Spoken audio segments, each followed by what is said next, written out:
Barcelona are set to face Slavia Prague in the Champions League.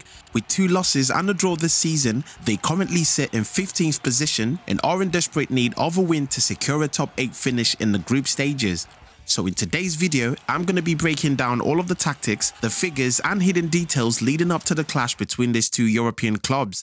And to start things off, how about we look at a bit of history? Now in this competition, these 2 are as far apart as you can get. Barcelona have won the tournament on 5 different occasions while Slavia have never won it before. In fact, on the 2 occasions they've managed to qualify, they've never actually made it out of the group stages. One of these group stage clashes actually came against Barcelona in the 2019 and 2020 season, where Barcelona edged out a 2-1 win at the Camp Nou after enduring a goalless draw at Prague.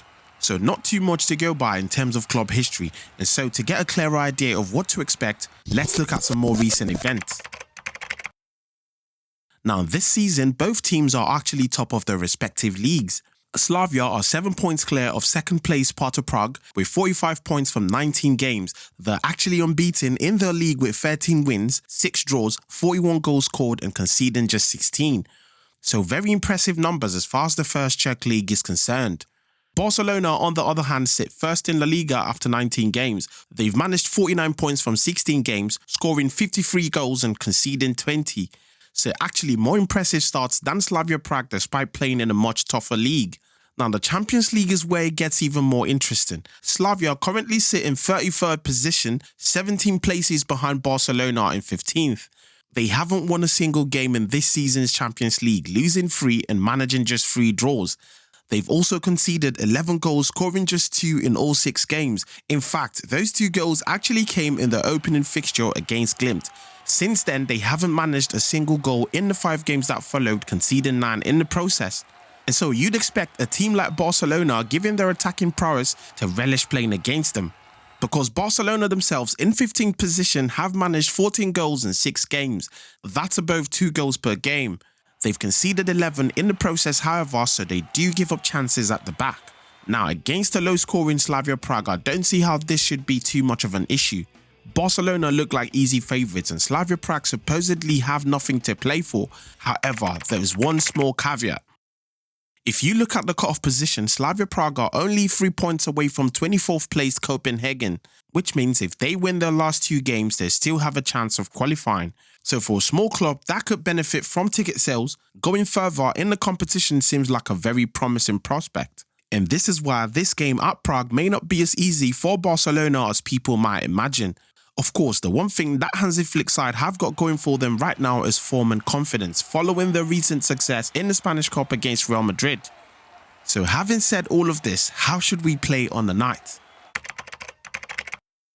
Well, if we look at how Slavia have lined up for most of their games in the Champions League, they've opted to go with a 3-4-3 in 3 of their 6 games so far. They'd use the 3-5-2 or 4-5-1 on occasion, but one thing is certain. They like to keep things parked in the centre of defence and in midfield. So to play against a team that packs the defence and the middle of the park, you need players who are able to play in tight spaces. So I'm going to go with these 3 in midfield and these 3 in attack. Now with these reports about Rafinha suffering some discomfort, I'm not so sure about him starting this game, so if he doesn't get the medical green light, I guess the obvious choice is going to be Rashford, in which case Lewandowski definitely has to start ahead of Ferran Torres. Not because Ferran isn't good enough, but because Lewandowski is more suited to Rashford's skill sets than he is. Rashford isn't going to give you that intricate passing or runs in behind that you get from Rafinha, but what he will do is put in quality crosses into the box, which Lewandowski is sure to be on hand to head home. That's actually mad, hand to head.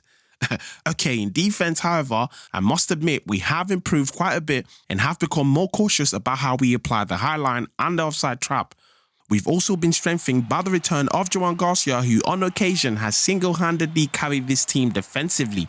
So Joan Garcia of course starts in goal. Balde and Koundé stay on the flanks, Kubasi on the right side of centre-back, and on the left I'm picking Eric Garcia ahead of Gerard Martin. I think recently Gerard Martin has been a bit off his game and hasn't looked too comfortable as a centre-back.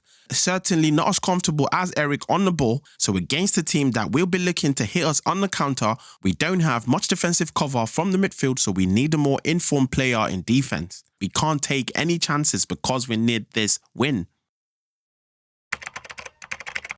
And speaking of wins, as far as my prediction goes, I'm going to go for a 3-1 in favour of Barcelona. I think against a team that struggled defensively, Barcelona's attack would prove too lethal to handle on the night.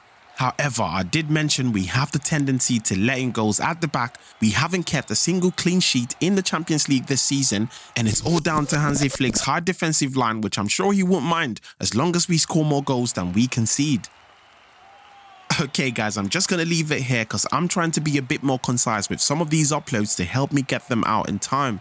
I feel like sometimes I try to be too in-depth and too detailed, and some of you have expressed you'd much rather I get things out quicker even if it means sacrificing a bit of detail. But do let me know what you think about this strategy, as I'm always open to new suggestions.